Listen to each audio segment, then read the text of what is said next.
परियों के देश में एक अजीम और बेमिसाल सल्तनत थी जिसे लोग सल्तनत नूरा के नाम से जानते थे। ये सल्तनत रोशनी, जादू और हुस्न से भरी हुई थी। इस सल्तनत की सबसे कीमती मता एक निहायत हसीन शहजादी थी जिसका नाम शहजादी ज़र्रीन था। शहजादी ज़र्रीन की माँ बरसों पहले दुनिया से रुखसत हो चुकी थी। बादशाह शाह फरमान ने अपनी इकलौती बेटी को माँ और बाप दोनों की मोहब्बत दी। वो उसे अपनी जान से बढ़कर चाहते थे। ज़र्रीन ही उनकी दुनिया थी, इसलिए उसकी हर ख्वाहिश कानून समझी जाती थी। शहजादी ज़र्रीन के कमरे में दुनिया की हर नायाब चीज़ मौजूद थी। सोने चांदी के संदूक, हीरे जवाहरात, खुशबुओं से महकते पर्दे और रेशमी बिस्तर। दर्जनों खादिमाएं हर वक्त उसकी खिदमत में मसरूफ़ रहतीं। कोई रेशमी लिबास संभाले खड़ी होती, कोई सुनहरी कंघी से उसके बाल संवारती, कोई दूध और शहद के प्याले लिए हाजिर होती। वो जहाँ जाती, खादिम परिंदों की तरह उसके गिर्द फैल जाते। ज़र्रीन जानती थी कि वो बेमिसाल हुस्न की मालिक है और उसका गुरूर भी उतना ही मजबूत था। इसी गुरूर ने उसे ये ऐलान करने पर मजबूर कर दिया कि अगर वो शादी करेगी तो वो दुनिया की सबसे महंगी शादी होगी। एक दिन बादशाह शाह फरमान ने नरमी से कहा, बेटी, अब वक्त आ गया है कि तुम शादी करके अपनी ज़िंदगी का नया बाब शुरू करो। शहजादी ज़र्रीन ने गुरूर से जवाब दिया, मैं शादी तभी करूंगी जब मेरी तमाम शर्तें पूरी होंगी। बादशाह ने बेटी की जिद के आगे सर झुका दिया। कहो, तुम्हारी शर्तें क्या हैं? ज़र्रीन ने कहा, मेरी शादी ऐसे महल में होगी जिसकी दीवारें सोने और हीरों से बनी हों। बादशाह ने फौरन हुक्म दिया। सल्तनत के कारीगर पहाड़ों में उतर गए, दरियाओं की तहों से नायाब पत्थर निकाले गए। महीनों की मेहनत के बाद एक ऐसा महल तैयार हुआ जो रोशनी में नहाया हुआ था। दीवारों में जड़े हीरे सितारों की तरह चमक रहे थे, छतें सोने से ढकी थीं और हर कमरा आईने की तरह दमक रहा था।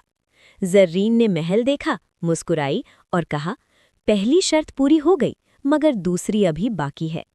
उसने ऐलान किया, शादी के दिन दुनिया भर के जेवरात मेरे कदमों में ढेर किए जाएं।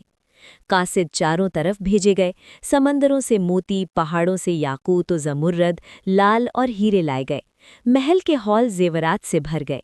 ज़र्रीन ने एक नज़र डाली और कहा, ये शर्त भी पूरी हो गई, मगर तीसरी शर्त बाकी है। अब उसने कहा, मुझे एक ऐसा तोहफा चाहिए जो नायाब हो, जो कभी ना मरे, जो हमेशा जिंदा रहे।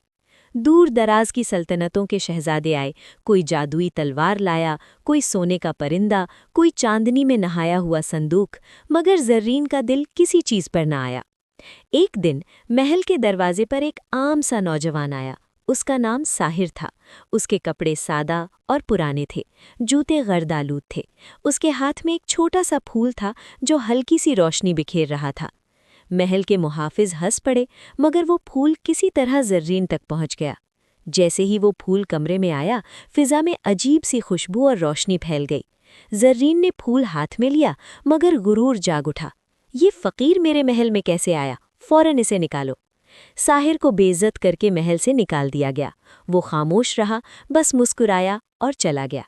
फिर ज़र्रीन ने आखिरी शर्त रखी, शादी के दिन मेरा दिल हंसना चाहिए, वरना शादी नहीं होगी। जोकर आए, जादूगर आए, रक्स व सरूद हुआ, मगर ज़र्रीन के चेहरे पर मुस्कुराहट न आई। एक शाम वो महल के बाग में अकेली टहल रही थी कि अचानक उसे दूर जंगल से एक मध्यम और सुरीली आवाज़ सुनाई दी। आवाज़ में ऐसा दर्द और सच्चाई थी कि दिल ठहर गया। वो आवाज़ के पीछे जंगल तक चली गई। वहाँ एक दरख्त के नीचे वही नौजवान साहिर बैठा बांसुरी बजा रहा था। ज़र्रीन ठिठक गई। वही शख्स जिसे उसने फ़कीर कहा था, उसकी धुन में ऐसा असर था कि ज़र्रीन बेख्तियार सुनने लगी। ये मामूल बन गया। ज़र्रीन रोज़ बाग में जाती, दूर से वो धुन सुनती। आहिस्ता आहिस्ता उसका गुरूर टूटने लगा। एक दिन जब साहिर ने बांसुरी बजाई तो ज़र्रीन के होठों पर पहली बार दिल से निकली हुई मुस्कुराहट आई। यही उसकी आखिरी शर्त थी। ज़र्रीन ने ऐलान किया, मुझे न महल चाहिए, न जेवर, न खजाने, मैं सिर्फ साहिर से शादी करना चाहती हूँ। सब हैरान रह गए, मगर शादी के दिन जब साहिर आया तो वो एक अजीम शहजादे के रूप में था। उसने बताया कि वो अपनी शनाख्त छुपा कर आया था ताकि ज़र्रीन के दिल को परख सके। उस दिन सब ने जान लिया कि दुनिया की सबसे महंगी शादी वो होती है जिसकी कीमत दौलत नहीं بلکہ سچی محبت ہوتی ہے۔